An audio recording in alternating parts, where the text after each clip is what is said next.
Well, hello there, and welcome to a brand new episode of Monday Night Therapy. I am your host, Minnie Hunt, and I just wanted to say welcome to everybody that's here. We are also expecting, hopefully, another guest, but in the meantime, let's just say hello to chat. Let's see here. Are you guys ready for a fun Monday night? Roger Moore's here. Hi, Roger. Welcome. Joe LaLakis is number 2. You're always number 1 in my book, Joe. Michael Hasman, he says, good evening, Minnie and everyone. Good evening, Michael. And Fred made it, 3rd or something. Thank you. Justin Raji, go Big Red. Justin, I hope I get to meet you when I come to the Michigan game. I hope that you're going to be there. What is it, September 20th? I'm going to be there. So I think I fly in on the 19th and going to be leaving on the 21st. So hopefully, I want to do a coordination get together. I don't know if anybody, actually, I take that back. Haas actually told me that he would like to try and get together for the Michigan game as well. And I know Connor Hayden is going to go as well. So yeah, maybe it's going to turn into a party. Let's see. Go Big Red Far North says Scott Frost sure sounded dumb the other day, eh? Yeah, he did. We kind of covered that last Thursday, but we can talk about it again if it's still like chapping your guys' hide.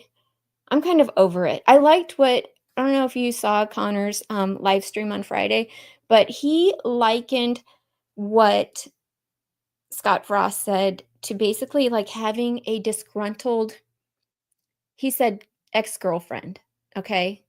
Like, and he explained this to me in person. He said, it's like having an ex-girlfriend who's not very pretty, but she has one good feature, and we'll leave that to your imagination.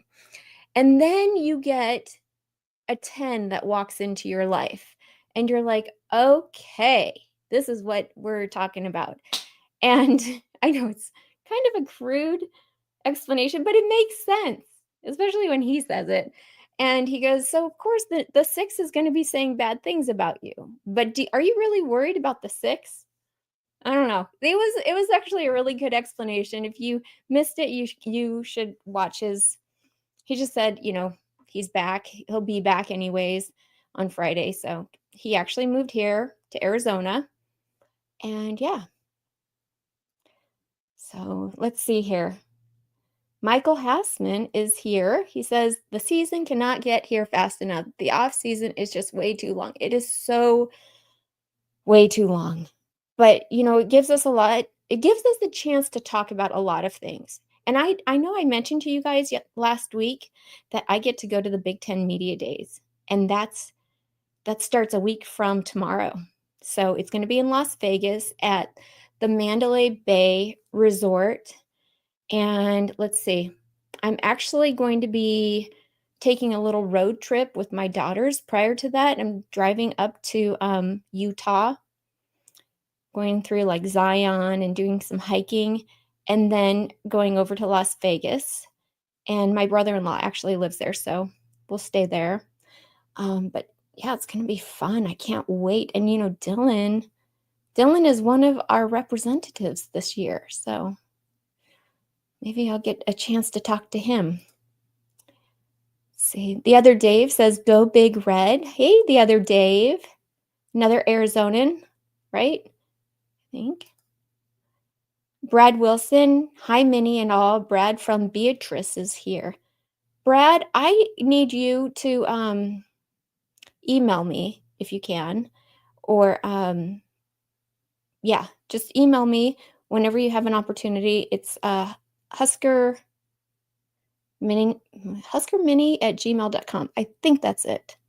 If I don't respond, that's not it. You can always send it to Greg's email too, because I know he checks his email all the time. It's hooch3600 at gmail.com. So, hey, Scott, how's it going?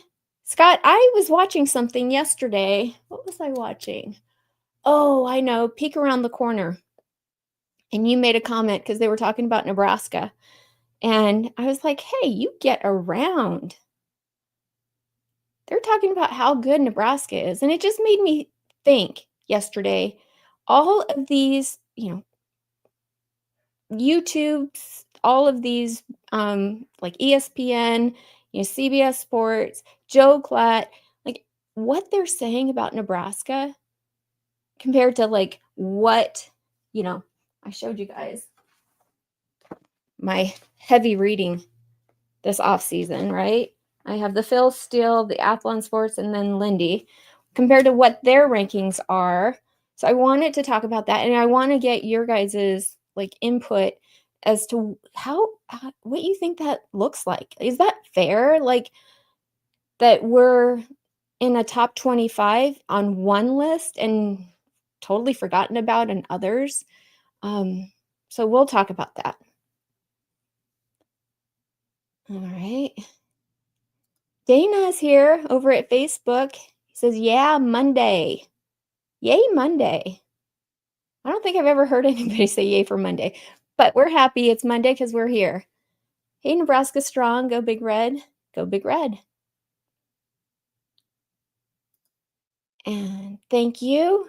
The second best hair on Coronation. Okay, so let me take a guess as to who's first. Would it be, it couldn't be Andy. Couldn't be Greg because, yeah, we know about his balding spot. Is it John? Is that who has the first best? Should we crown him? You guys, I'm going to go ahead and put a link to the stream here in chat. I've done it before. You guys know how to do it. Just call in and let's see. All right. Yeah, and just tell me what's on your mind before we get into the hot topics for tonight. Oh, good, Justin. That absolutely needs to happen because last time when I was there for the Colorado game, I think we were going to try and meet up, and then Greg dropped the ball. So if you guys do you guys do those countdown things, like the apps on your phone to like exciting things? So the countdown is on. Let's see. It says it's less than 45 days. I know I put that in the title for the stream, but we're down to, hold on. We're down to 1 month, 13 days, 22 hours, 50 minutes. Yep, and that's it. 1 month, 13 days, 22 hours, and 49 minutes. It can't get here soon enough. And that's against Cincinnati.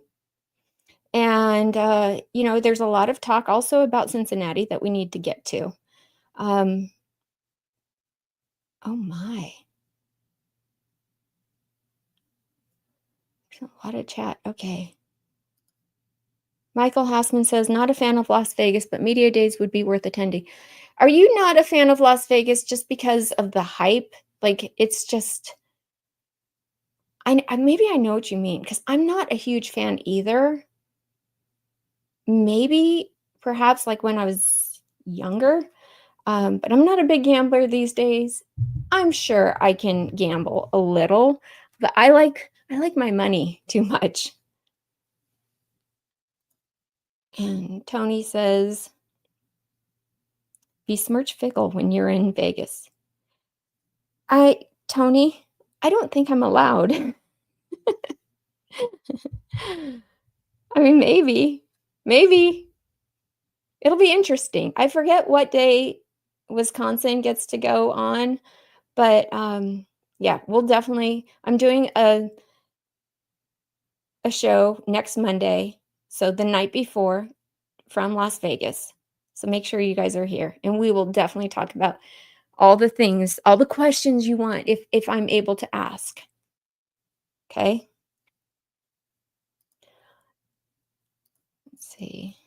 Nebraska Strong, Go Big Red says, I wouldn't say Rhule is a 10, okay?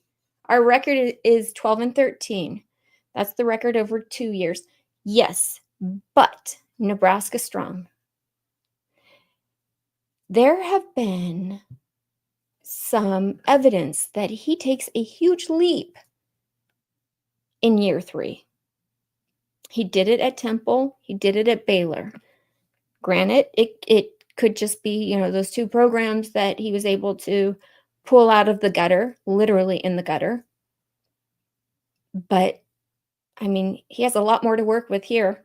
He has a name brand. He has an entire fan base that's totally behind him. He has a 5-star quarterback. He has coaches that are proven, assistant coaches. So I just think, yeah, we got to give him credit. He's walking in the door, he's a 10. With those, with that resume, he's a 10. Maybe 9. Would that be fair? Can we kind of like meet in the middle?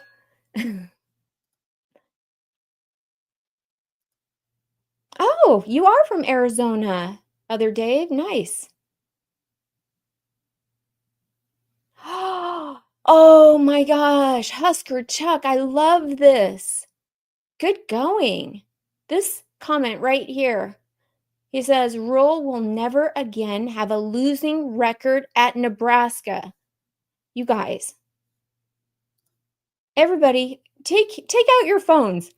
Everybody screenshot that. Today, 45 days prior to the season. Prediction time. Never again. I love it. So, I agree. Yeah.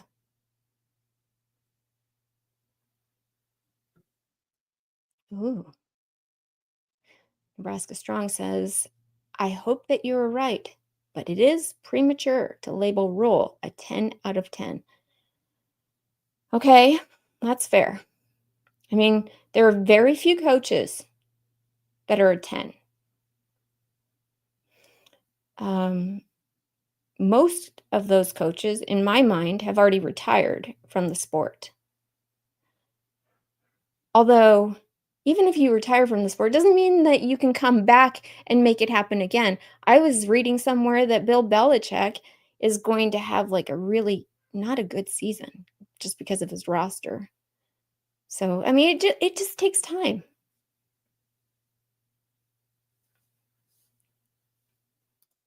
Michael? He says, Aussie punters have fared fairly well in the college football. Hopefully Nebraska's new punter performs well. That's the school of thought. Apparently there's a lot of Aussie punters out there in college football, so that's the thing that they're doing now. And these guys, like our German football player, what was his name? David Hufken. I hope we get to see him play this year. I know we will. From Germany. He's like 25. So I guess these Aussie punters are walking in to, American college football. Of course, they've never played football. They've never gone to college here, and they're older. So that's an interesting dynamic that I don't think anyone saw coming. Hey, Kaylee. Good to see you. Yes, John has the best hair. Okay, James Boardman too. Husker Chuck. You guys. If he watches this, it's just going to go straight to his head.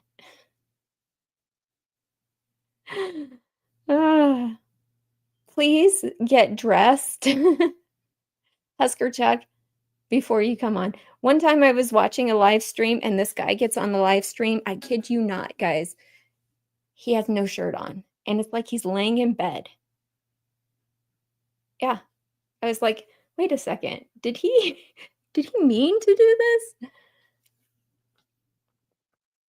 It's funny. All right. Let's see here. Well, I guess maybe we should get to some. I want to read all your guys. See, this is the thing. I want to read all of your guys' comments. Okay, one more for now.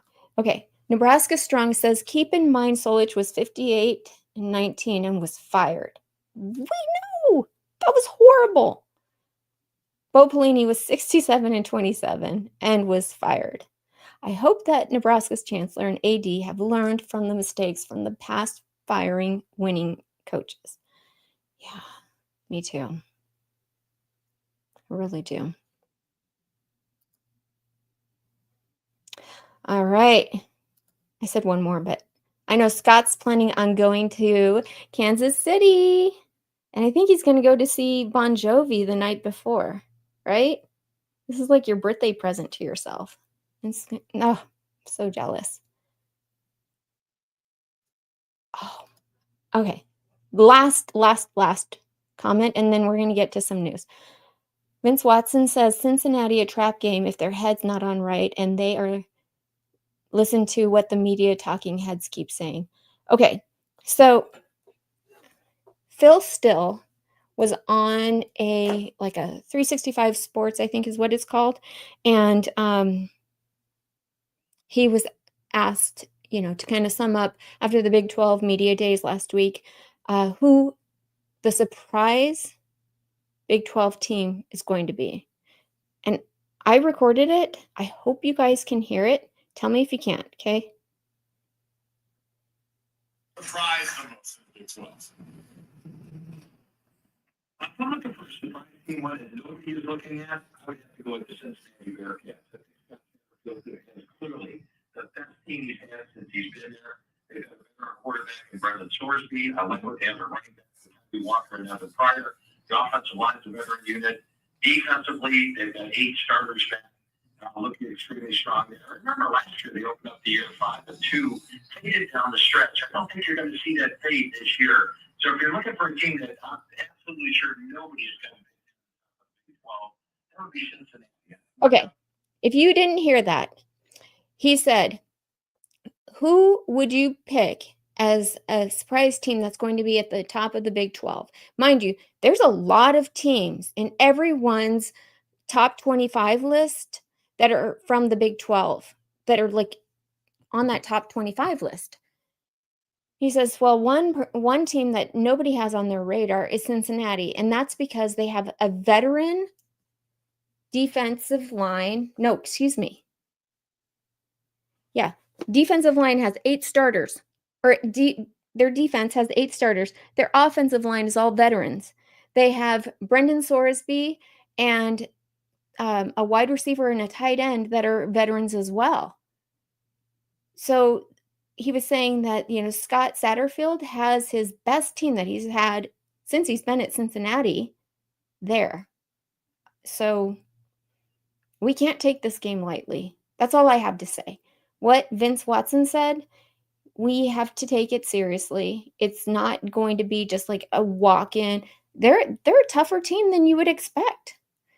Kind of reminds me of I don't know if Scott Satterfield is as good of a coach as Kenny Dillingham down at ASU, but nobody expected ASU to be any good, right? Because Jed Fish left. No, he was at U of A, but he had just taken over. So, to go almost all the way through the college football playoffs the way that they did, I think that says a lot. And they're expecting Utah to do well. They're expecting ASU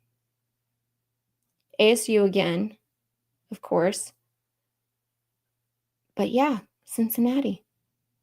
Can't take that game lightly. What do you guys think?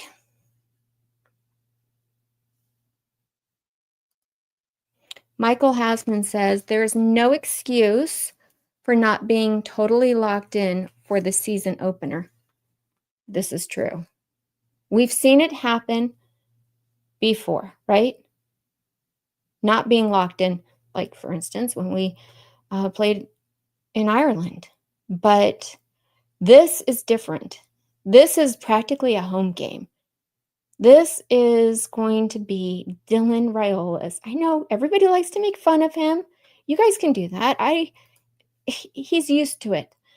But it's his homecoming in a way, right? Because he loves Patrick Mahomes. He thinks that he's, obviously the best quarterback to emulate, and that's where he goes to see him all the time and just has a great relationship with him, trains with him, etc. And guess what? We are joined by the Husker Chuck. Hey, bud. How's it going? Uh-oh. I can't hear you. Can't hear you.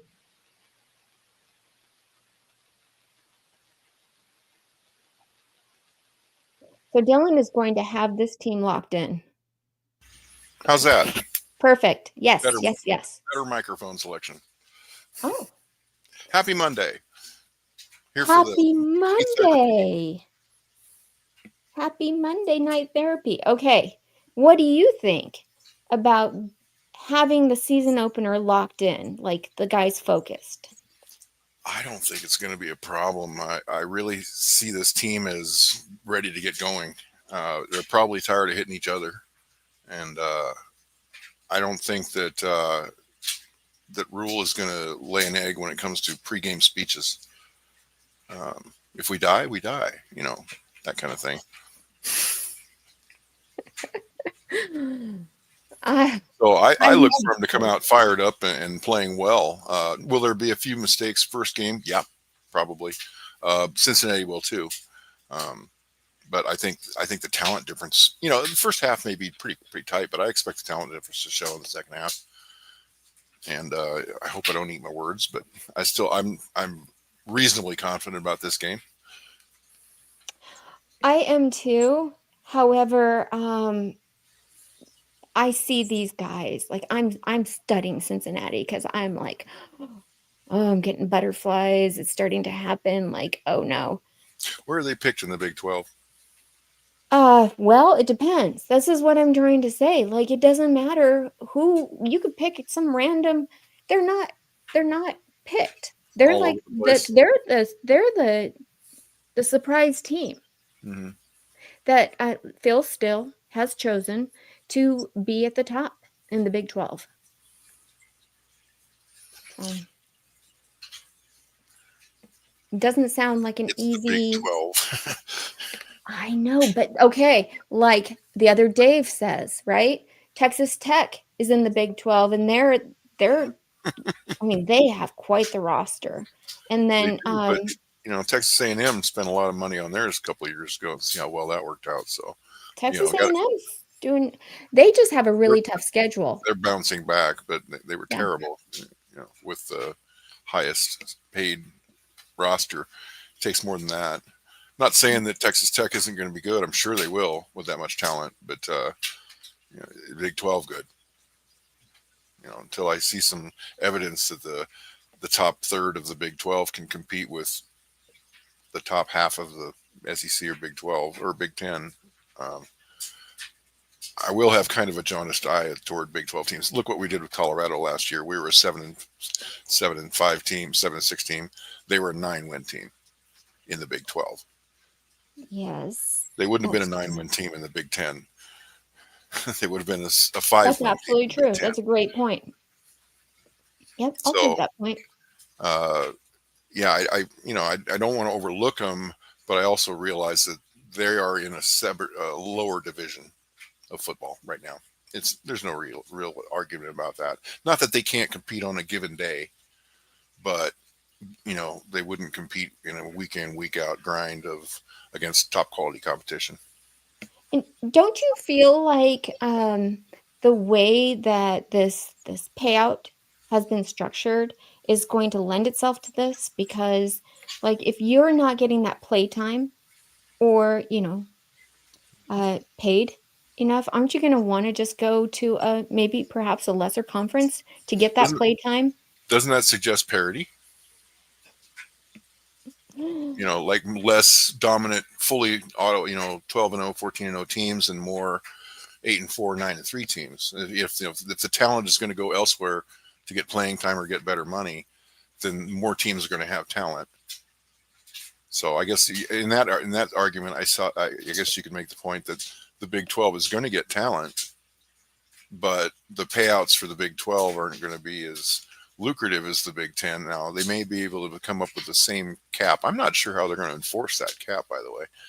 A lot of under the table things can happen. Always have, but we'll see how that goes. Oh, you mean the $20.5 million that we have to disperse?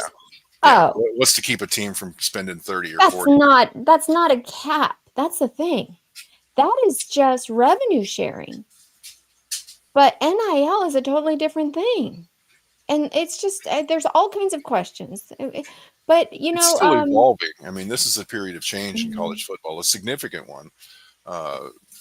We'll just have to see when it all shakes out. I think people are trying to do what's in the best interests of the athletes and the game itself. Maybe not in that particular order, but to each their own for their own positions of what's most important. I just hope there's a good game when we come out the other end of it that I want to watch. And that's still true right now. I very much follow college football. I mean, it's way up here and the NFL is like down here. And I used to be a big NFL fan. Until they went on strike. Yeah. Okay. And if colleges ever do that, I probably will drop my interest significantly. I don't see that ever happening, though. How can you imagine a college saying, no, we're going on strike because we didn't get some, labor deal? No. I can't believe that's ever going to happen. Yeah. James Wardman says signing bonus. Sure. Mm-hmm. I guess that's a nice little incentive right there. Okay. And then Tony says, I saw Kansas State as the favorite in the Big 12. I've seen that too. Yeah, they're out there. And then I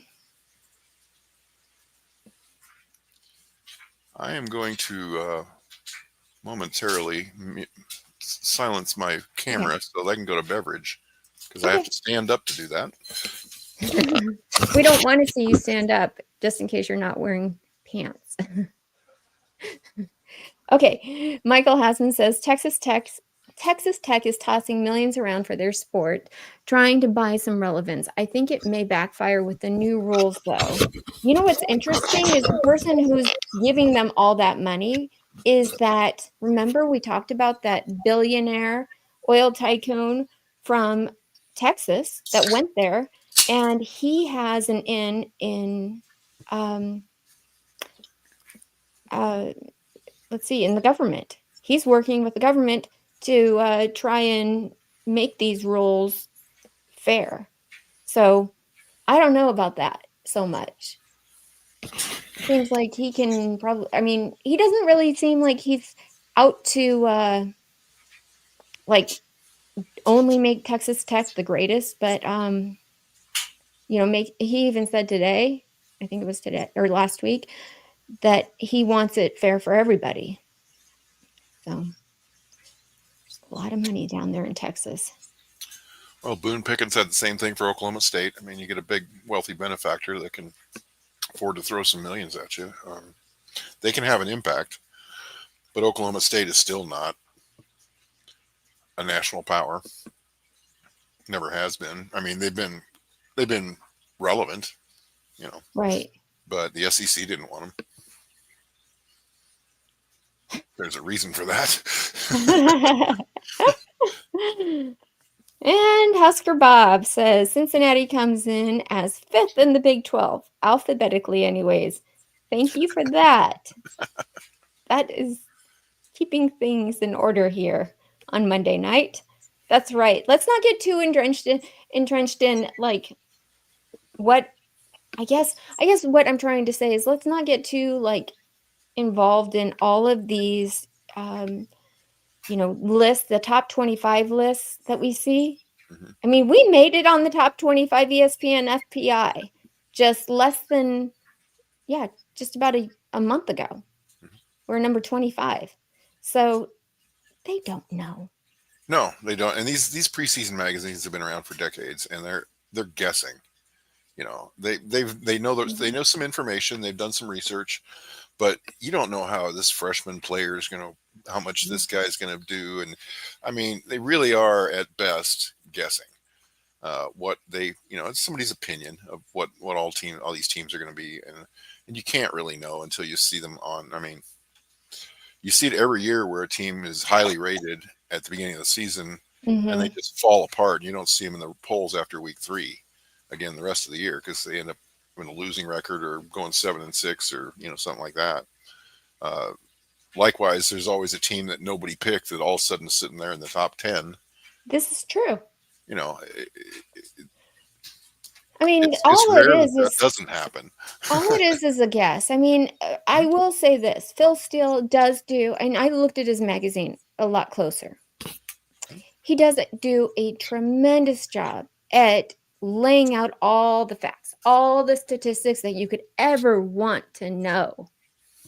But you have to be a diehard to really just kind of be able to take that information and apply it to your team and their schedule, and it's insane.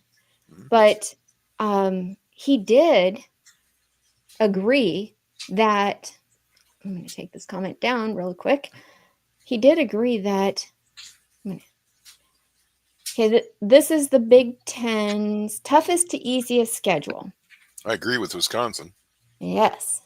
Wisconsin, poor Wisconsin. Poor Luke Fickle. That's for you, Tony. And then UCLA has Mark is in the chat too. Hey, Mark. This is like your Mark. cup of tea.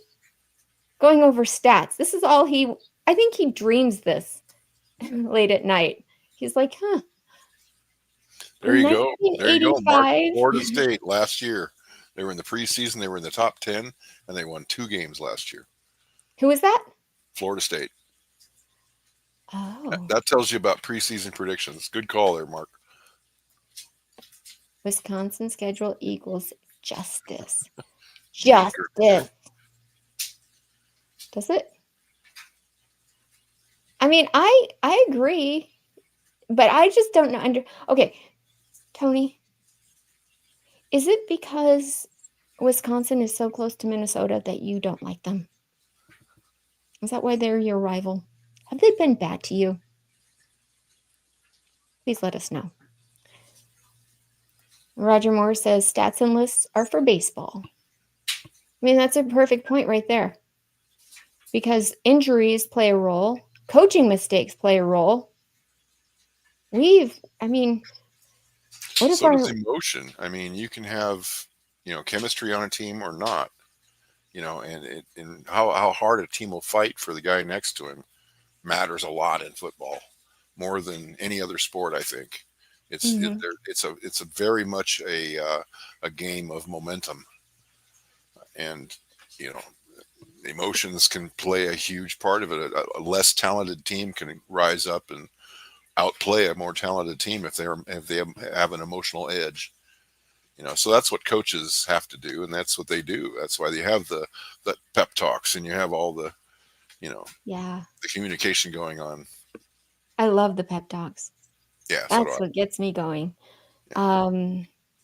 Who was it? I think it was Fred that sent me a video of no, I was over at Connor's apartment and he said, Minnie, you have to watch this video. It was like a hype video. But it had Bo Pelini giving a pre-game speech. I didn't understand. I didn't realize how awesome he was at pre-game speeches. Oh, he was fiery. I'm like, I want to go play for him. He gets such a bad rap, but he had heart. My only knock on Pelini is we were getting our ass handed to us every time we played a quality team. Oh. I mean, we were losing by 4 touchdowns to quality teams. We beat everybody else, but we didn't seem to be close to championship caliber. We were winning 9 games every year, though, which was kind of amazing, or more. That's amazing in the Big Ten. Yeah. Well, Wait, first 2 years of it, I think we're in the Big 12. okay. Okay, so that's fine. Hmm. But did you see here, Nebraska is set up for Nice, success? easy schedule. Yeah. Yeah, I can't really argue with it. All except one of our toughest games are at home. I love it. I love, love, love it. I mean, it feels like the stars are aligning. Speaking of which, the other Dave wants to know what we're drinking. We're drinking Rhule-Aid. What's It's Minnie drinking today? Whoa. I'm drinking all the Rhule-Aid there is. I'm drunk on Rhule-Aid. Somebody take my keys away.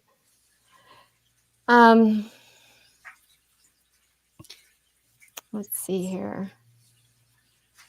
Okay, Oh, did yeah. you No argument there, Corby. what? What do you say? Would rather lose bad to quality teams than lose to Northwestern, Minnesota, Maryland, Northern Illinois, Troy, Georgia Southern, etc., etc. Yep. This is my point. You guys, you have to realize I've been a fan. I'm going on my 10th season. And I am so tired of seeing blowouts. I just don't want to see those anymore. At all. Okay? And if we can just be in the game with good opponents, I'll be happy.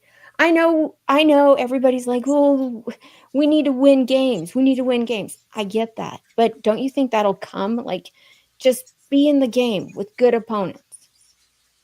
Feels like we've been there for quite a few years now. We're not getting blown out too many times. We got blown out by Indiana last year, but that's it. Yeah. Yeah. I'm glad you see my pain, Ken E. I think you're about to enjoy your funnest Husker season since becoming a fan. I And am. I feel like the jet is just starting to taxi down the runway. And it's finally moving. It's going in the right direction. I could be Like wrong. this. Ken says I got a warm and fuzzy feeling about this So year. do I. So Me do I. too, Ken. I'm trying not to go crazy and say, "Hey, we're going to go 10-2 or 11-1." I'm trying to keep it dialed in a little bit. But yeah, let me go really crazy. What if we go beat Michigan? I mean, that's going to be let's not get past the first game.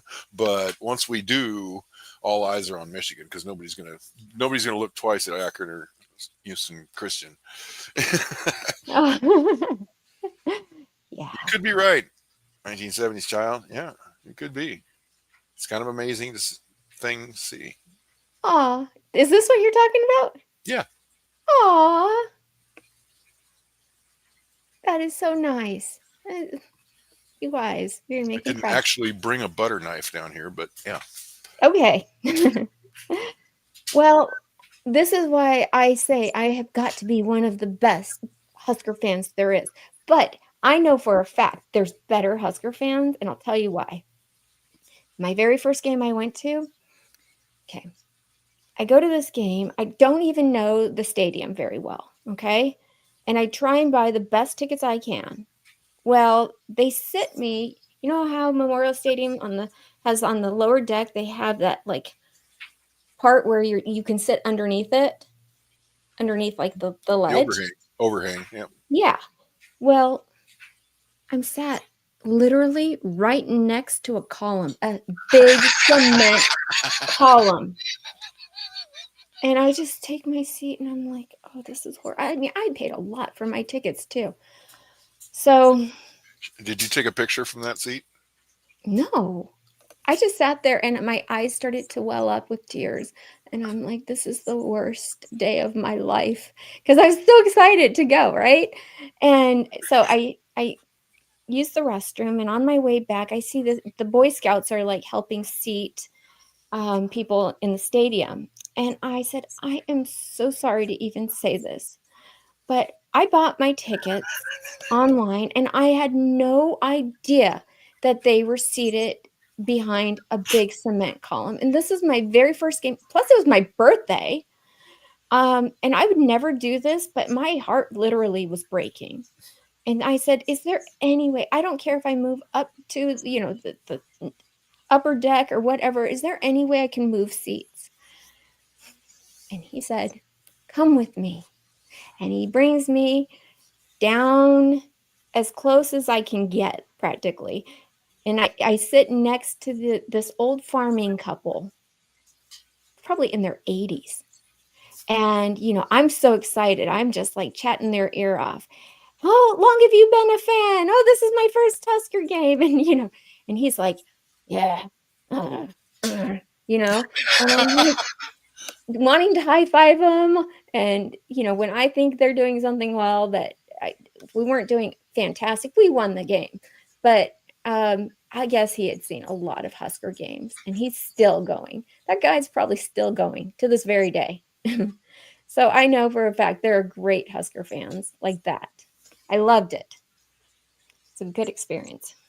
And I got a better seat. Thank you, Boy Scouts of Nebraska. Massively improves your experience. Oh, he made my life. Yeah. So do you want to divulge again to those that haven't heard the story of how you became a Husker fan? Well, it's kind of, I wish it was a better story. It's not even a good story, you guys. You need to work on it. I know. I got to embellish it or something. It's literally not a good story. It's almost an embarrassment. It's an embarrassment because we lost so bad. And if Mark is still in the chat, he'll tell you what the score was. I guess it was in 2016. We played Ohio State. We were there. 62-3? Yes. I know, right? Who becomes a fan at a blowout? You're a pity fan. No. You felt sorry for us. No, that was not it at all. I was amazed by the camaraderie of the team. So Tommy Armstrong got injured. I think he kind of landed on his head or something back then. And he gets pulled, off the sidelines, and an ambulance takes him away, and his girlfriend is standing on the sidelines. Like, everybody's like, what's going to happen? And I see this out of the corner of my eye, and I'm like looking at it like it's, like a car accident. You can't help but look at it. And I'm like, is he going to come back? Is he alive? What, who gets taken away from a game in an ambulance like that? Like, the cameras followed the ambulance out of the stadium. And so, the whole game, the rest of the game, I'm wondering if they're going to give an update. And I get just involved in watching the team play with so much heart. They didn't it sounds like they gave up, but they didn't. Okay. Ohio State was just able to score on them, but they gave it their all. And a couple times. Huh? A couple times. I thought so. And I was just amazed that they could do that. And then of course he walks back in and he's perfectly fine. He's in his sweats or something on the sidelines, Tommy Armstrong. But I was like, oh, thank goodness. And so, yeah, that's where it started. And I just kind of watched as a casual fan from there. But I really got turned on when, I don't know. It just seemed like Mike Riley was such a good coach. Nice guy. That's what I mean. Yeah. But not necessarily a great coach, right? And I would watch his press conferences and I'd be like, he's such a nice guy. Too bad things aren't turning around for him. And I would root for him to do better. He lost me when he did that video where he was making a checklist of things to do. Yeah, I can imagine. That's pretty bad. Like, Grandpa, you need to step aside. Yeah. Oh gosh. Was it last time Michigan was here? Yeah, what about 2 it? years ago? 2 years ago. Mm-hmm. Or was it last? No, it was 2023. 2023. Yeah. They beat us 45-7.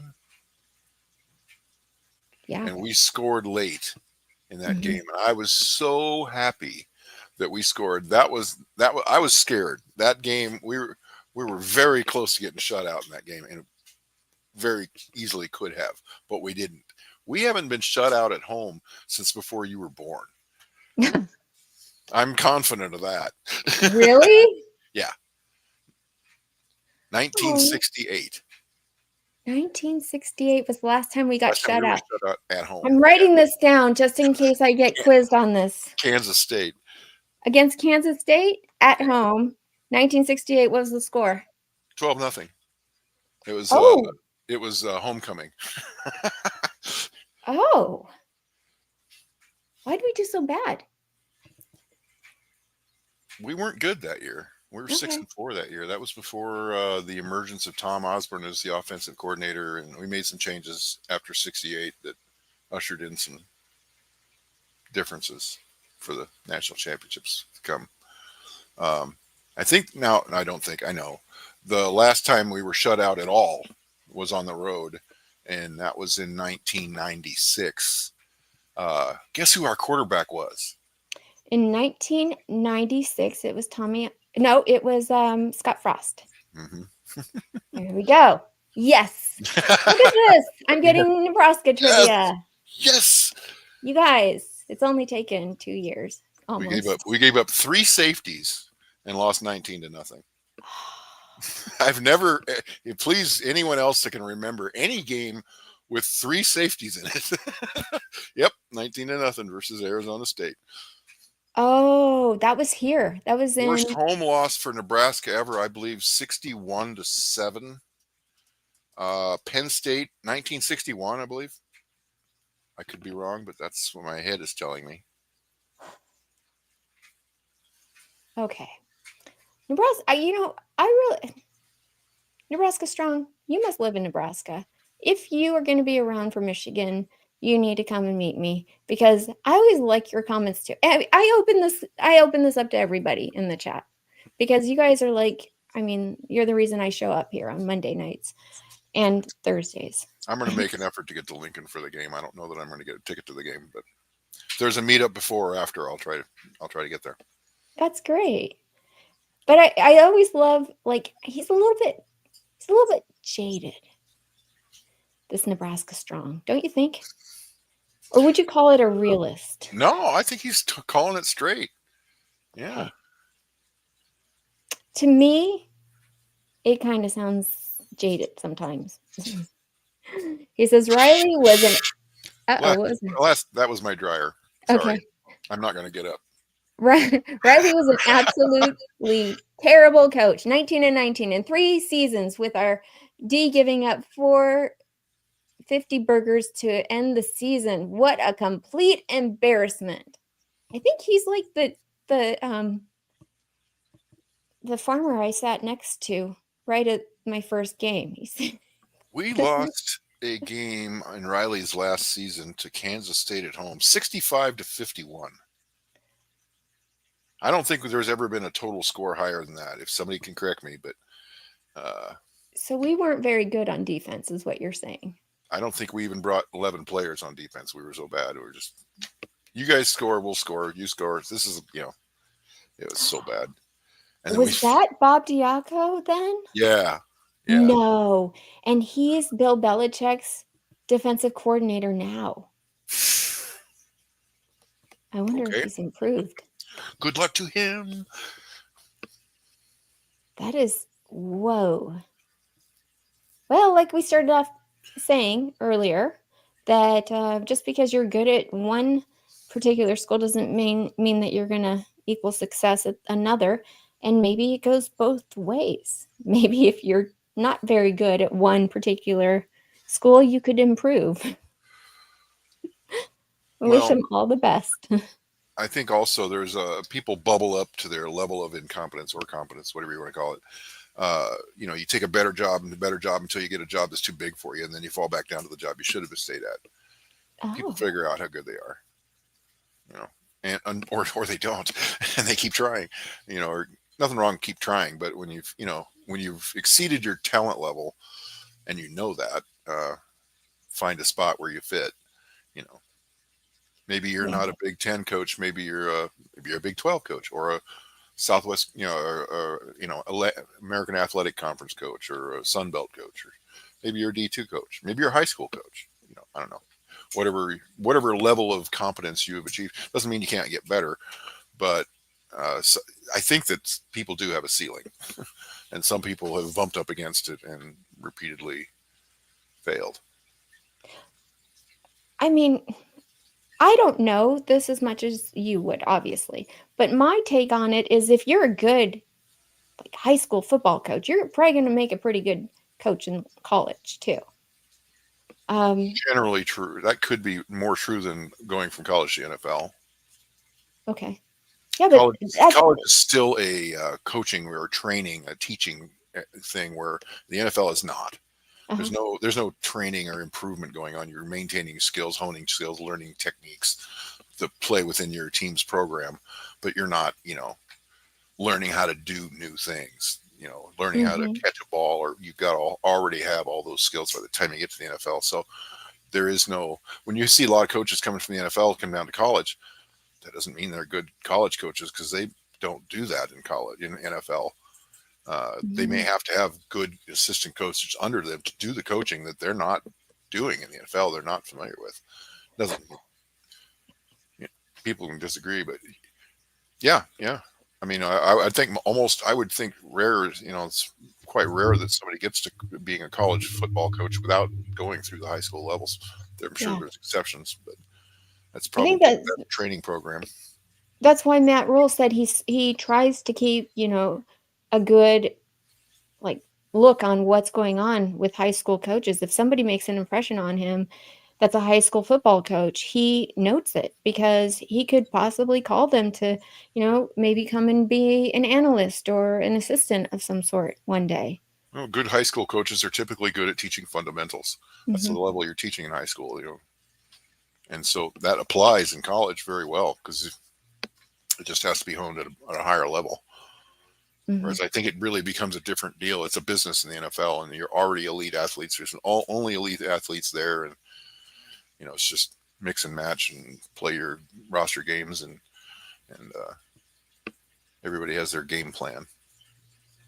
What is this? Switzer at the Dallas Cowboys, was he a high school coach? Yeah, I believe he was. He was the coach at Oklahoma for many years before he became the coach at Dallas. He became coach at Oklahoma the same year Tom Osborne started at Nebraska. So they were rival coaches, went together. And I think before that he was an assistant at Arkansas. And then before that, I think he was a high school coach, but I could be wrong. I'm not 100% on that. Maybe that's how I should get my start. Kidding. Okay. Vince says Bill has a special way of connecting with college kids. And, I think this must be true because I heard in his first 30 days of being the head coach at North Carolina that he visited all the local high schools personally. Rhule did the same in here. I think that I admire that. Wise. Put your money where your mouth is and get, hit the pavement, so to speak. And guess who else is here? Oops. John. Oh, you know what? Here. It's Greg. Macho. Hi, everybody. I'm sorry I'm late. What'd I miss? You have the third best hair on this podcast. Or fourth. I'm not. I thought I had the best hair on this podcast. What happened? How did I drop so far so quick? I don't know. That's, you know what? I'm take minor offense to that. It's late, and I'm too tired to care about your hurling your insults my way, Husker Chuck. Where have you been? Oh, so Garrett, my oldest, for those of you not aware of the names, is in Cub Scouts, and they had Twilight Scout Camp. It's night one of all week this week, but it's 5:30 to 8:30, and it's running around in the heat.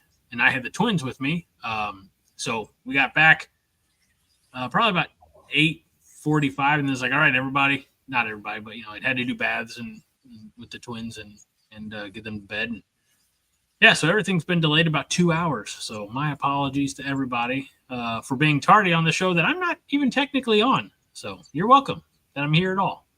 Thank you. The reason you're here is because you're going to be playing hooky on Thursday, so no show. Yeah, I'll be at our work conference. It's again. So Ken E is going to Arrowhead. So far, I have counted 2 people in chat that are going to Arrowhead. And Tony says Minnie was bald shaming you again. What you got to say about that? I jumped in real quick just to see if the show was still on, and I saw a comment that said, "Wait till Greg sees that comment, or he's going to have a field day with that comment." And I don't know what it was about. So if anybody wants to enlighten me, I sure would be intrigued. So. I didn't say anything too negative, but Vince says you have the best facial hair. By process of elimination, less. I'm also my mom's favorite son, so you know. Does he have the best facial hair whenever I'm wearing my fake beards, though? They're nice and full. It's actually valid. Are we including John in that facial hair contest? I think we're just talking about active participants right now. Oh, okay. Because he was the one that won the best hair before. It's true. When we were getting at the senior superlatives. Because Minnie was second. It wasn't me. I don't think Minnie remembers that. Okay. We gotta get a little bit of information out there because we have done very little of it. Okay. I'm gonna just say that Jaden Doss is in the transfer portal. Best of luck to him. Mm-hmm. Yep. I mean, again, it seems to be a pretty busy and dare I say top heavy, or at least we hope top heavy wide receiver room. I think the only thing that's unfortunate about Doss is that the decision was made so late. So now, I mean, he's essentially going into wherever he lands just for summer and fall and didn't get the spring. But, you know, I'm also glad he stuck it out and decided, you know, tried to see where the chips fell, so to speak, during the spring. He committed to Kansas today. Oh, there you go. Well, he'll be utilized there.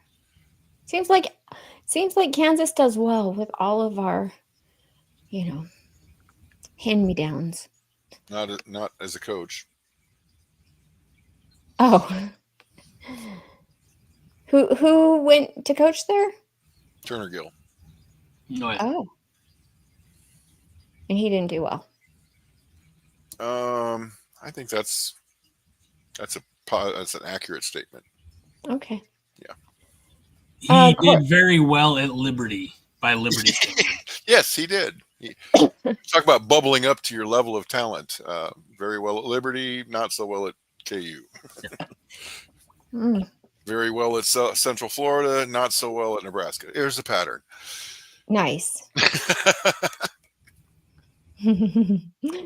Corby wants to know, anyone want to take bets on John's bathroom game this year?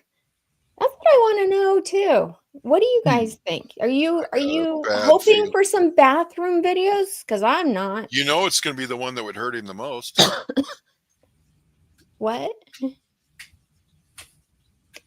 One would he most not want to see us lose to? That'd be Minnesota. Is it Minnesota? Yeah. Or Michigan, but I think Minnesota because he lives in Minnesota. I haven't looked at lines or early prognostications, but I would venture to say that we're probably an early underdog to Michigan, but maybe we're even or maybe even a favorite against Minnesota. So Minnesota is not beating Nebraska this year. Minnesota hasn't beaten Nebraska in a long time. It's Nebraska that loses to Minnesota. It's not just Minnesota that Nebraska loses to. Nebraska beats themselves a lot. Yeah, they've been real consistent about losing to Minnesota. This is true. We corrected the Wisconsin thing last year. Now let's fix Minnesota this year and then start beating Iowa badly on a regular basis. And then you guys forget who we have as the offensive coordinator.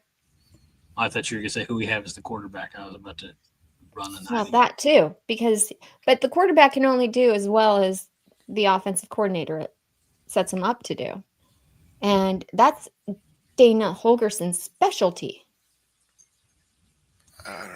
Yeah, I mean, losing to Iowa would really put a downer on the end of the season. It's not going to happen. But yeah, I mean, it's been a long time since Iowa's outplayed us. Mm-hmm. Honestly. Okay. Well, Nebraska Strong says an L to Iowa again will cause mutiny by Husker fans. Yeah, we're not. That won't sit well with me, certainly. No. But again, I don't. I think that going back to Corby's question, which one would be, or maybe has the highest potential to be the bathroom video game for John, that always follows a loss, and I don't foresee us losing to Iowa. So, I mean, I don't foresee us losing to Minnesota. I think the Minnesota one would actually hurt him more because of Rotten Sun. Yeah. Well, I say we don't see a bathroom video until December. The Big If Ten we see one championship. at all. Yes. Yes, exactly. I was anticipating her to say when Dylan Raiola is robbed of the Heisman, and that's when we get. Yes, I have some things in mind for Mr. Dillon. Okay. Did you guys see that Ndamukong Suh, he retired from the NFL today, or 2 days ago? 1 year the day after his dad died. Yeah.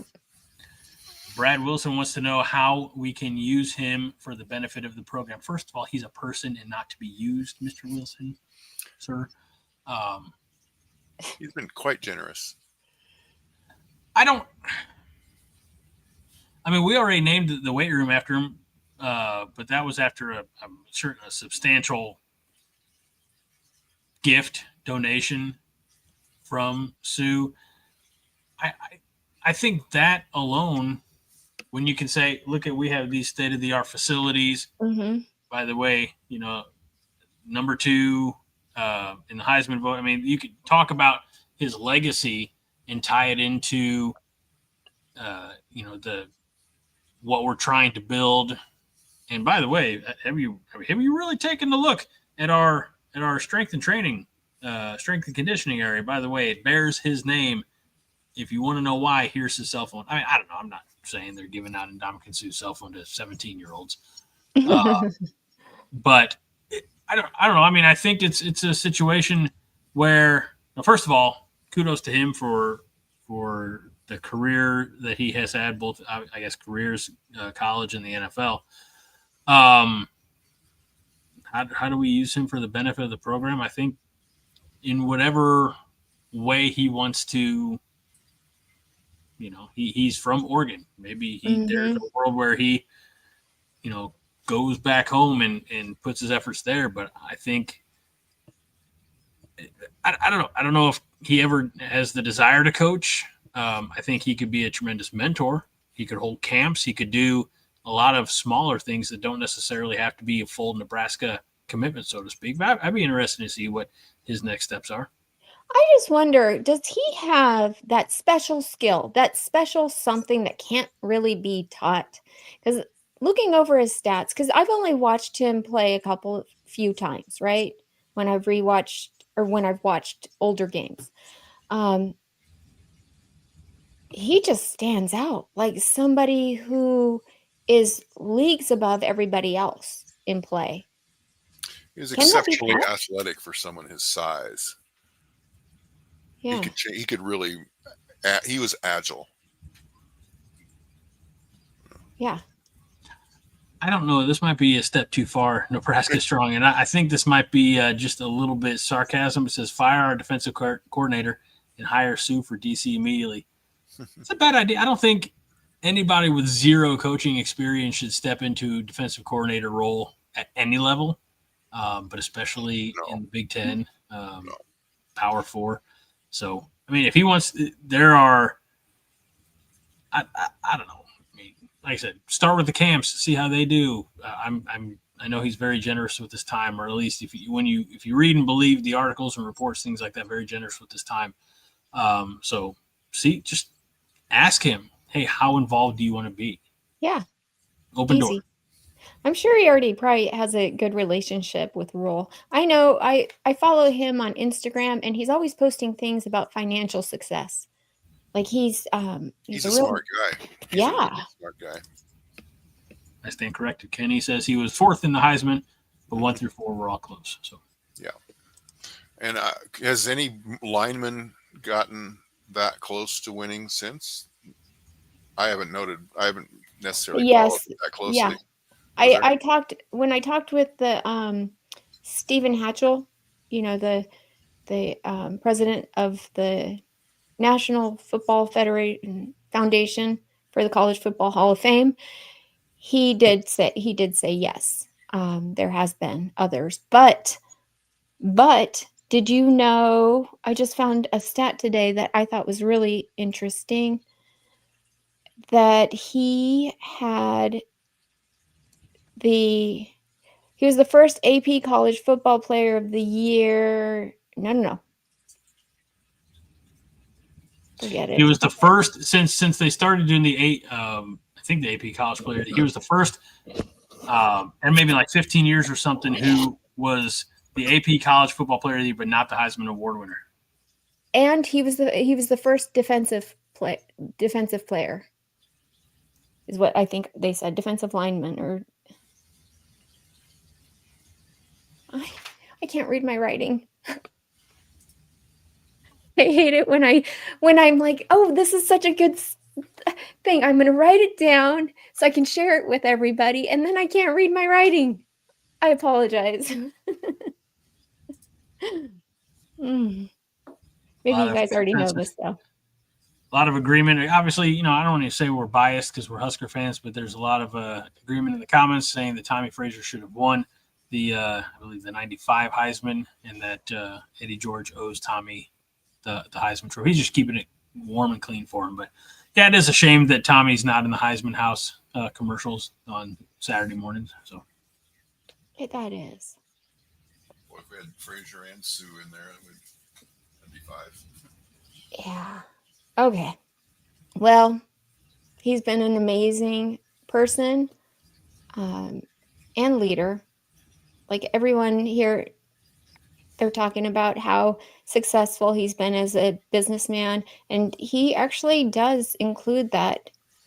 Like he offers, other football players, like college football players, advice on that. So I think it's pretty cool that he does that. Maybe that's what he does. Maybe he works with the National Football Foundation to help prepare these college football players. I mean, you think about it, they're getting paid money, big money now, right? Some of them are teenagers. Like, imagine giving a teenager $1 million. Most of the early ones are teenagers. All of them coming out high school. Could you? That have never really had much money at all. Like some of them, right? They need the influence. So maybe he does something like that.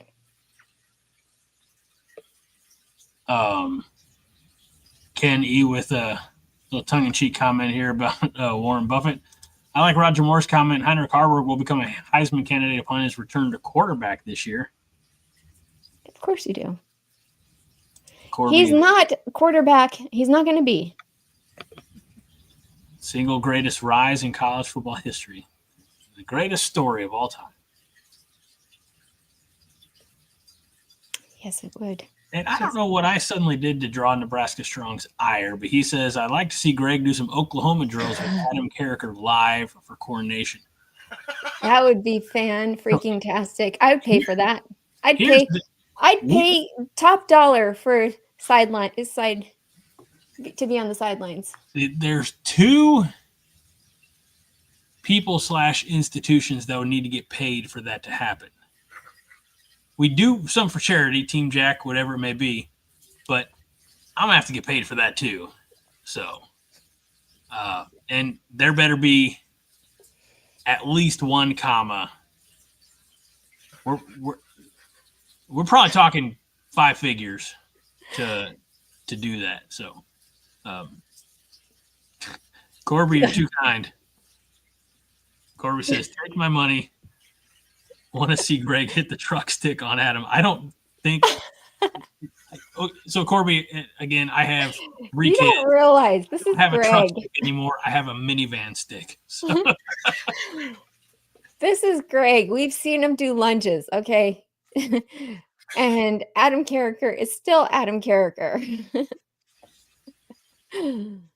All true. So I don't foresee it happening. I'm willing, but I got to get a payday out of this because I'm gonna have medical bills after, and I'm gonna need some time off of work to recover. Yeah. I know there's a question everybody's wanting to ask, but I'll go ahead. What's Greg drinking today? Oh, Greg's got nothing. Greg ran down here as soon as he could. Oh, poor Greg. I was even looking for my water, and my water chalice space is empty. Oh, I appreciate you running down here as quickly as you could. I'm pretty sure that 2 of the 3 boys are still awake. So, did you not put them to bed? I mean, I did the bedtime routine. I didn't sit there watch over them and be like, "Go to sleep, little boy." See, you should just put this show on and they'll go to sleep learning Husker stuff. No, not with our mouths. Your mouth, not mine. It's true. Now with my bleeping mouth. I'm sure they've heard it before. Did you guys see this? Our Trey Taylor, what he's all about. This kid, I love him. Do you want me to read that? Do you want to read that? Do you want Husker Chuck to read that? Okay, Greg. Greg, go ahead, please. Okay. Trey Taylor says, 2027 brothers, if the school feels perfect, has everything you want, and the staff feels honest and has your best interest at heart, jump both feet in. Stop thinking about how many OVs you want to take just because it's free. NIL will take care of itself. Take the logos off. Too many of us are falling in love with the process of being recruited. Good luck, GBR.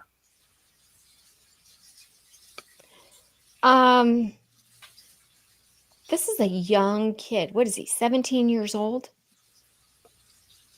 Look at his maturity already. I cannot wait for this kid to get to Nebraska.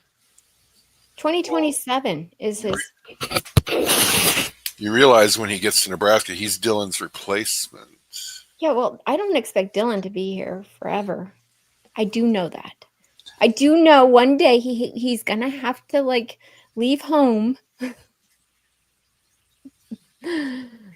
Okay. Maybe we can get a red shirt out of him. Keep him around an extra year. No chance. No, I don't think she wants that. She wants him to succeed and then go. Because there's another Raiola waiting. There is. Let's just get all the Raiolas that we can. Kuzera says, Greg, run. Same sentence. It happened. It happened, and then it stopped happening. So I still have the image of the lunges going by on the screen. That was just that was hysterical. Thank you. The things you'll do for money. I'm trying to figure out if I should take offense to that. No, it's pretty accurate, honestly. Well, here's the thing. It's not just because I haven't seen a dime. I should put my own Venmo out there and people pay me. Everybody You should. Yeah. Okay, wait. Do you have a Venmo? Yes. Okay, get your Venmo. We will start using that. I don't. No, listen. I feel weird about that. No, I don't. This was like a movie I saw where a guy starts doing things.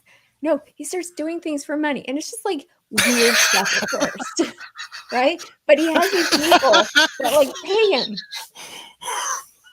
What movie is it where a guy does stuff for money? It's true. Hold on, it's going to list every movie ever made. Does it involve a football team?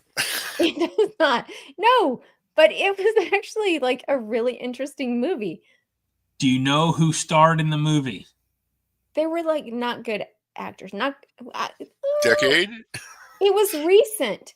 I think it was on Netflix, maybe, or Yeah, I don't have Netflix, so I'm not helping. Oh, I'm telling you. Okay, so he was like in debt because his wife was sick, and I know what it was. He wanted her to stay alive. This guy, I feel bad for anyone who's tuning in right now. What's that movie about the guy who did weird things for money? Listen, he wanted his wife to stay alive, and in order for her to stay alive, they had this like brain implant thing. And okay, so you have to, it's like in the future, sort of.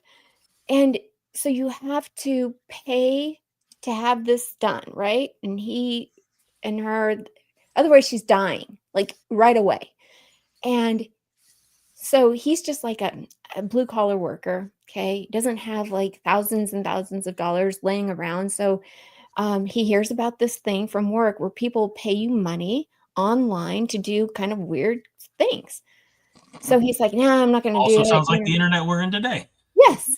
So then, get this. There's a subscription for his wife's brain to work. If he goes out of cell service, her brain shuts off.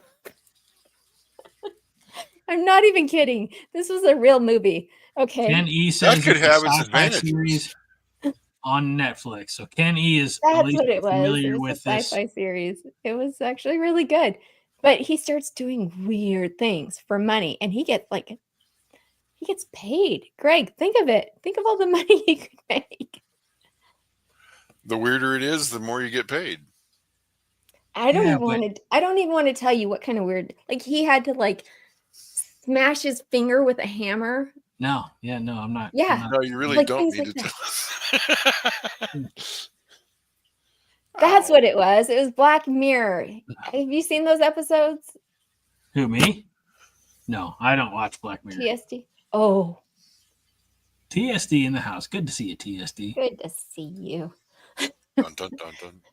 Well, Greg, we're going to start a Venmo for you to do weird things on Thursday night.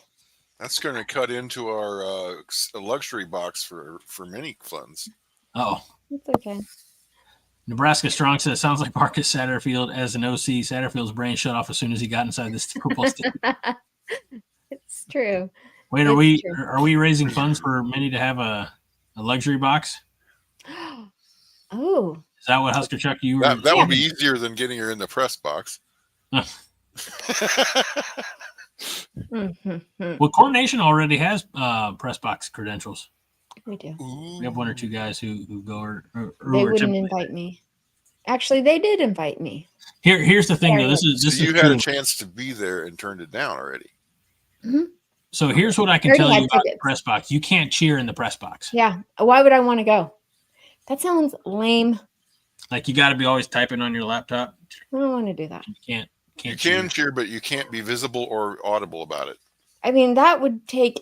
I don't think I'd have to be under sedation. And at that point, what's the point of even going to the game? Yes, exactly. Well, there's one other thing that we need to talk about besides the topic for tonight. Hard worker from Montana. Howdy, GBR. It's not hard worker. It's work harder. Well, could be the same. Giving them the benefit of the doubt. You're probably right on both accounts. My dyslexia is flaring up. Can you see this? Yes. Okay. So, great. Thank you for this image. This is okay. Husker Chuck, do you want to know what this is? I would guess it's the ratings for NCAA Football 26. You got it. Look at that. Good guess. So there, I'm like, okay, this is very confusing.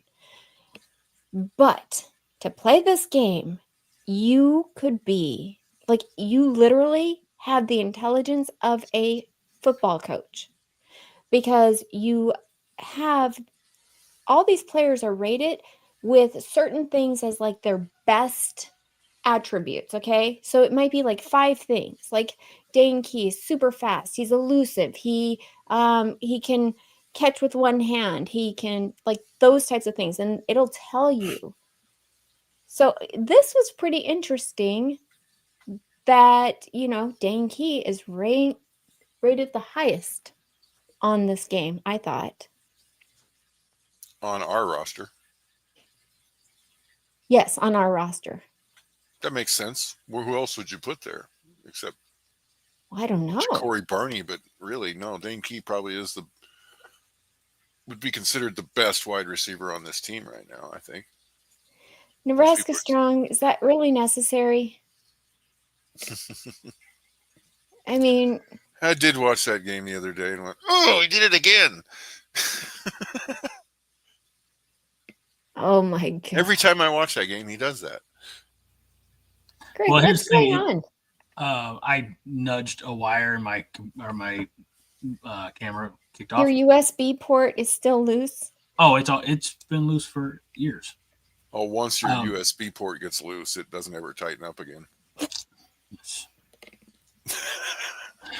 Those darn USB ports. So Dane Key is listed, but Sierra Wright is also an 88 overall. He's the one highlighted at the top with the 92 speed, but Dane Key's got the greater strength.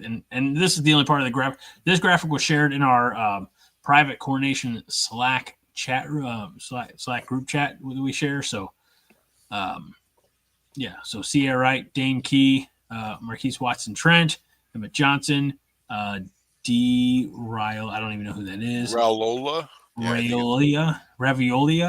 Everybody mispronounces his last name. Sad. Marquise Buford Jr., Isaiah Hunter, Deshaun Singleton, Rocco Spindler, Ja'Cory Barney Jr. I don't know who the McCulloch is. I should. Deshaun Batovsky.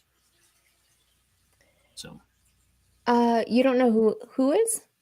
The linebacker, the Sam linebacker, bottom or second from the bottom. Oh, that's the guy from Oklahoma.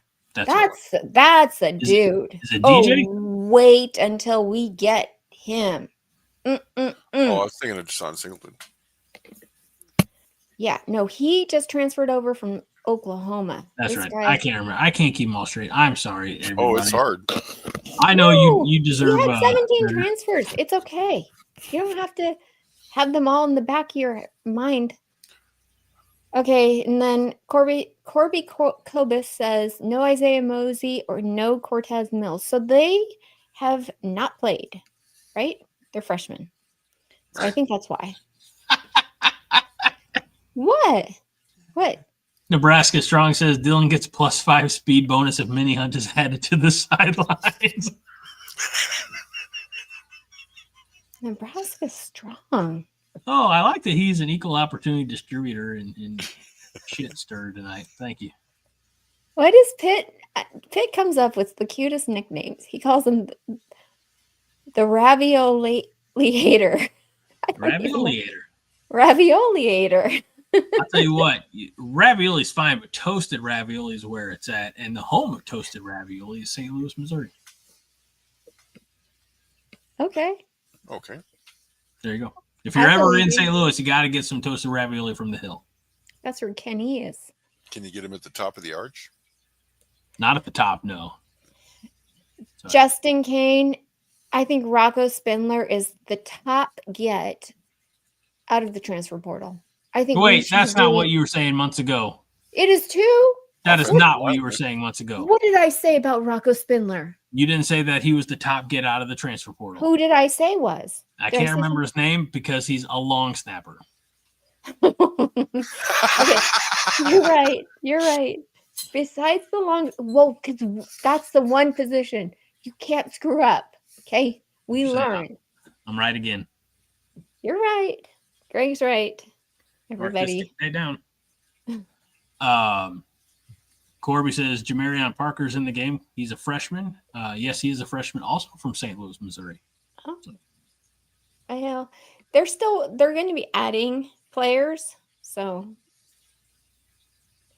Marquise Watson Trent is a very solid transfer. You were right. And he was the Sun Belt Defensive Player of the Year, I believe, last year? Yep. Yes. Greg, how did you know that? I You don't remember very few anything. things in my life. I But know. having said those words more than once, not on this show, but on the Thursday night show, repetition makes it stick. Scientifically proven. Okay. Trust the science, Minnie. Roger Moore says Greg is right again on his day off. I'll tell you what, I'm more right tonight than I am on Thursday nights. Maybe I need to switch tonight. Maybe Monday is your thing. Maybe it's just there's no pressure to be right, and so I can just let the truth loose. I don't know. Thursday nights, I'm always, I don't know. You feel so much pressure on Thursday nights, really? Because I do all the prep work. First of all, I think we know that's a lie. That is not a lie. That you used to. Okay. And we renegotiated the terms of the contracts. Now I have to show up on Wednesdays and pretend to care. Yeah. Yeah. There's prep work. There's more interesting things going on because Greg shows up. It's actually a lot more fun for everybody, Greg. My mom. Sorry, Lavonda. I told you what she said about you. That she doesn't like me. No, that she thinks you're picking on me. Walking on the street. She thinks you're picking on me. Well, it's not just me. Don't be nasty to my Minnie. Thank you, Mom. Thanks for sticking up for me. I once now be reminded that I've been doing 5 Heart Podcast most weeks since 2016, and I think I've told several times that Brian and I really were selective in our off season. Be like, yeah, do you have anything? I don't really have anything new. You want to? Okay, I'll talk to you next week. But sadly, after Brian's passing, the show's been fairly regular. Most weeks we're hitting. And I made a comment. I stopped at my folks last Thursday briefly. And like, yeah, I'm going to go home, warm up some dinner, and then do the show, do the podcast. Like, what podcast? Are you serious? You've been doing it for 10 years. They didn't know? I mean, no, they know. They just keep forgetting. And they're not jumping in the comments. So props to them. You know what? This is a surprise. Mom, I love you. You're the best mom in the whole wide world. Thanks for sticking up for me. Like second best. I got a pretty great mom too. So, Well, she's not like my mom. She's not saying, hey, be nice to You're Greg.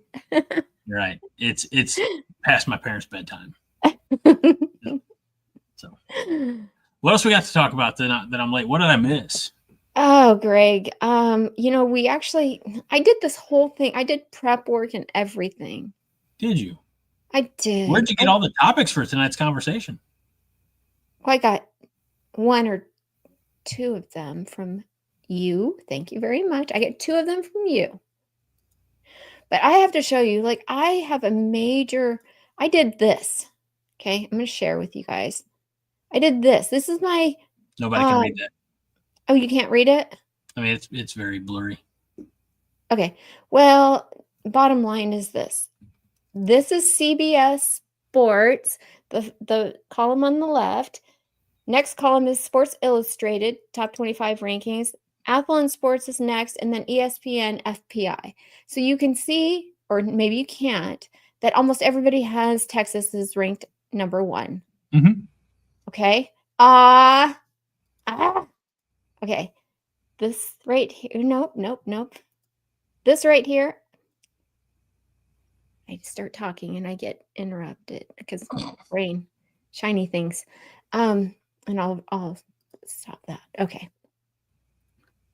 I'll tell you what's on the list so that you don't have to squint and kind of get your magnifying glass out.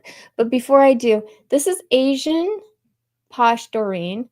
Guys, she is my new co-host. She's my Greg. Is that okay if I call her that? You'd have to ask her. I don't think anybody. On Sunday nights. I don't think anybody want to be any version of me. Most days I don't want to be a version of me. So double check that with her. Well, anyways, we had our very first show last night on the Voice of College Football where we're just talking about like college football in general and a woman's perspective, sort of. Guys too. But Been saying it for a long time. Needs to be done. thank you. Yeah. So if you're on X, please follow her. She does a great job. Thanks, Pitt. Pitt, she'll win you over. Don't worry. Guys, you think I am a excited fan? She puts me to shame. She is me 10 times. Like 10 times. Easy. And so she's fun. I love her. That's too much. Okay. So what I was going to say is all of these lists have the same schools basically in different orders, okay? Alabama, Georgia, LSU, Notre Dame, Oregon, Penn State, Ohio State too, Doreen, as in the top 10. And only one measly ranking has Nebraska in it. And we're at the bottom of the 25, okay? That's the only ranking that matters. It is. Sure. ESPN's FPI. So I just wanted to say that, and we said this earlier, Husker Chuck, yeah, he's right. We haven't earned it yet, but they don't know. This is all just a guess. This is going off of statistics and what should happen, what could happen. We know what the real deal is. There's special sauce in Nebraska, kind of like that special something that's hard to describe that Ndamukong Suh had. Right? That's what Nebraska has this season. I believe it. Pitt says we deserve no ranking, all caps. We have to. That's fine. That's fine. Prove it on the field and we'll get where we want to go. I agree. I would rather not be ranked preseason. I'd rather surprise people. This is true. Finishing ranked be better than starting ranked. Agree. Okay, I get it, Brad. Win, baby, win. That's all that matters. I get that. But I just, you have to realize, I've been a fan for 10 years. What I've never seen Nebraska in a preseason poll. No, but I have. And it was a joke because of what people thought Scott Frost was going to bring to the program. And so after that, everyone's like jaded. And they're like, we're never going to say that again. Right? So this is exciting for me. Wait. The Zero says kids call it aura nowadays. What? The special sauce, the it factor. So the Ndamukong Suh factor. I don't like that they're co-opting other words. Stop it, Gen Alpha. Just stop it. There's already a vocabulary. Learn it. Pitt, you better come out and see me when I come for Michigan. You and I need to have words, mister. Got that Riz. I'm sorry. What? We got that Riz. Yeah. I'm ashamed that I know what that means. So. Oh, are you? Yeah, I'm very ashamed. Okay. Well, that's it. That was basically the whole show, Greg. Oh, cool. Yeah. Well, I got here for like the last third of it. I feel good about that. We are going to throw down, Pitt. You and me.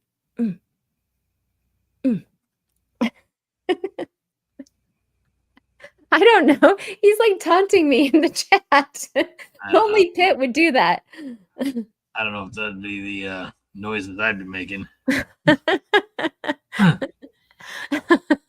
Probably finds a.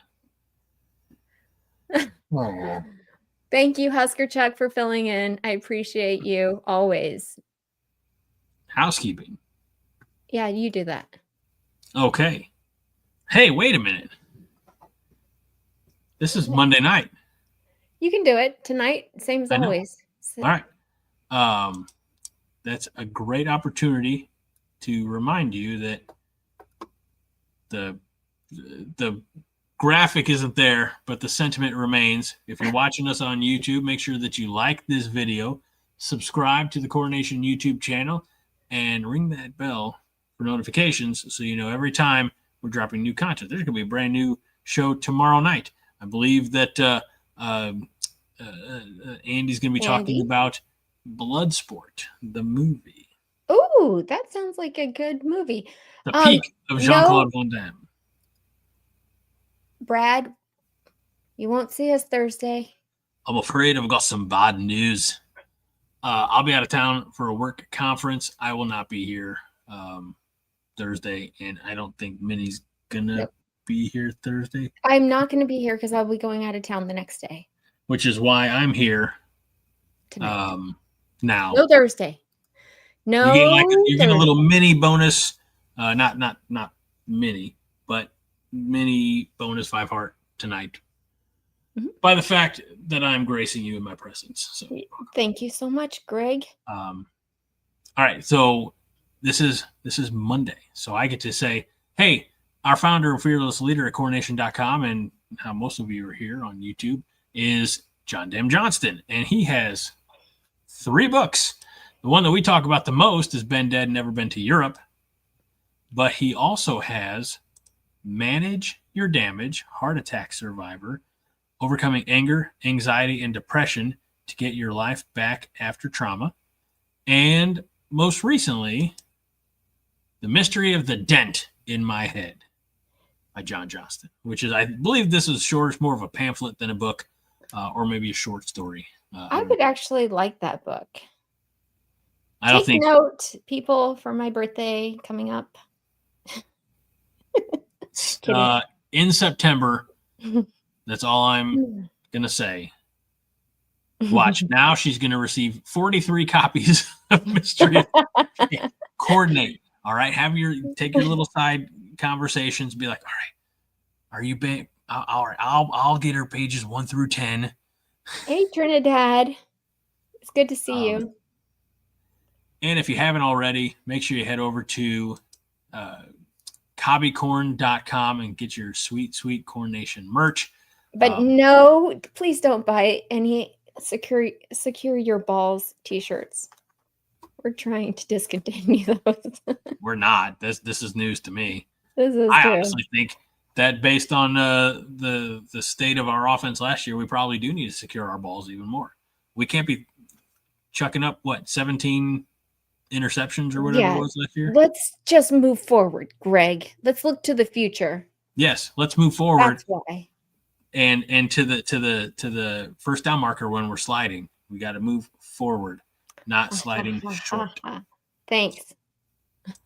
So anyway, there's that, and I don't think I'm missing anything else. So, all right. Okay. Well, thank you, Greg, for joining me tonight. Have a great vacation, and I guess I'll see you guys.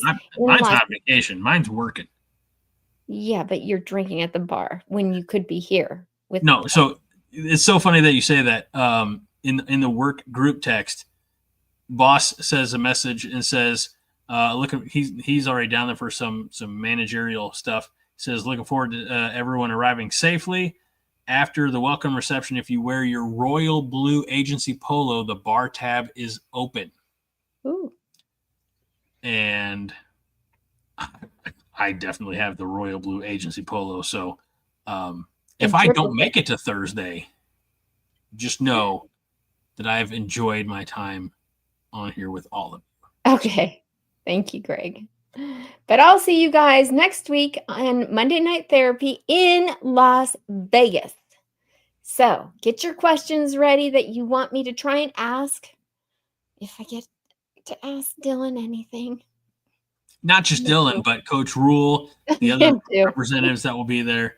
This is not the Dylan show. Exactly. Okay. See you later. Have a good week.